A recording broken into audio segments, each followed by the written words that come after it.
Well, Rabbi, thank you, and thank you for your blessings. You know, thank you, Doug, and the staff for lighting this special White House menorah. As Doug said, that was from a piece of material from one of the beams in the White House. And I thought it's about time we had a permanent menorah here in the White House. And to all of you, this means so much to Jill and me and to Doug and Kamala that you're here. You know, I also want to thank, special thanks to my buddy, standing right here in the front, Chuck Schumer.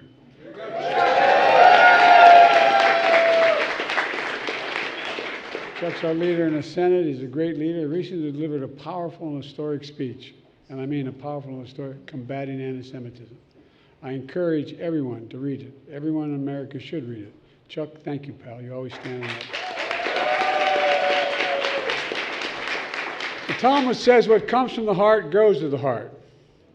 That's the warmth and kinship I feel so deeply with the Jewish community.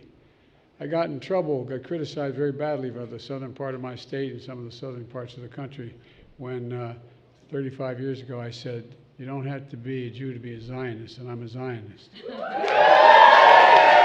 by the way, you don't have to be a Jew to be a Zionist. Hanukkah is a timeless story of miracles. Think about it. You know, from the Maccabees defeating one of the history's most powerful empires on an oil lasting 8 days was a miracle all by itself. A flame of faith that endures from tragedy to persecution to survival and to hope. That's what it survives to, survival and hope. But we know this year's Hanukkah is different. It's been 65 years since the deadliest day of the Jewish people since the Holocaust. 65 years. Most of you, and I got to meet with 5 survivors downstairs. That's why we're a little bit late. 5 survivors in each of the camps. I've taken all my children when they turned 14 years of age, my 3 children who lived and my 5 grandchildren. When they're 14 years old, I put them on a plane, I take them to Dachau because I want them to see. I want them to spend the day there and see. You can't pretend you don't know. Silence is complicity. Most of you know someone directly or indirectly, a family, a friend, is stolen from you, or wounded, traumatized, or called up in the reserves in this last attack in Israel. As I said after the attack, my commitment to the safety of the Jewish people and the security of Israel and its right to exist is independent, as an independent Jewish state is unshakable. Folks, were there no Israel, there wouldn't be a Jew in the world that was safe. Were there no Israel.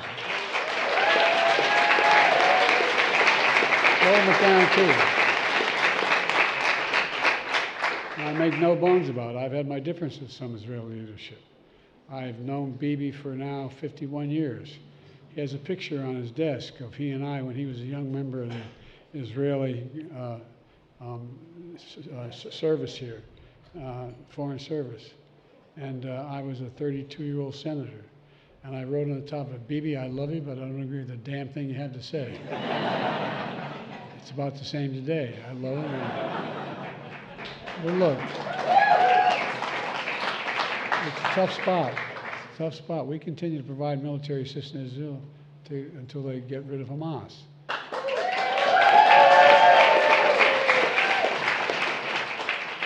But we have to be careful. They have to be careful. The whole world's public opinion can shift overnight. We can't let that happen. We're working relentlessly for the safe return of the hostages. I personally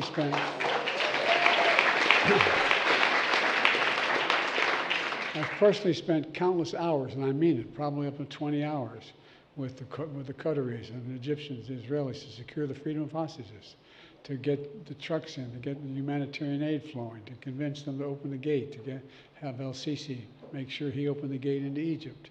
And there's a whole range of things going on now that are really very, very difficult. We've gotten more than 100 hostages out, and we're not going to stop till we get every one of them home.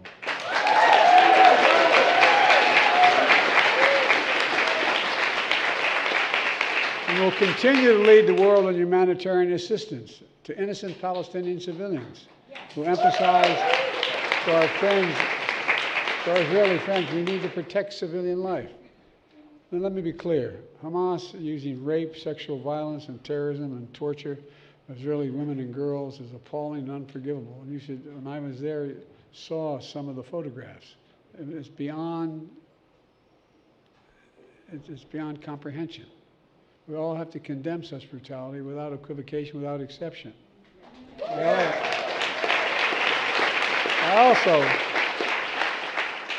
I also recognize your hurt from the silence and the fear and for your safety, because the surge of anti-Semitism in the United States of America and around the world is sickening. You know, we see it across our communities in schools and colleges and social media. They surface painful scars from millennia of hate to genocide of the Jewish people. My dad was a righteous Christian, for real. My dad would come home from work. He was a well-read man, never had a chance to go to college. And he'd come home before he closed down the business he didn't own, but he managed to go back and close it. And the kitchen table the dinner table was where we had conversation and incidentally ate. My dad taught us about the horror of the Shoah. He talked about why we didn't let the ship in, why we didn't bomb the railroad tracks, and on and on and on. As I said, it awakened in me and my brothers and sisters and our children a sense, and our grandchildren, that this can happen again. Silence is complicity. Silence is complicity. As I said, that's why I've taken all of my children and grandchildren to Dachau and one to Auschwitz. Look, folks, we just met with Holocaust survivors downstairs, including a widow of a dear friend of the late Elie Wiesel, who taught us about the perils of indifference. I think that they experienced only to see what's happening today. It's been clear that our administration stands with them, arm in arm in arm. We're not going to walk away. We're aggressive.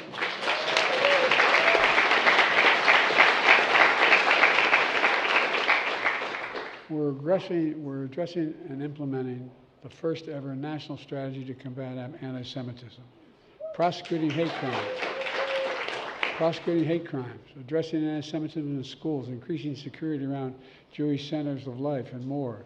We're calling upon all Americans to make clear there is no place for hate in America against Jews, Muslims, or anybody else.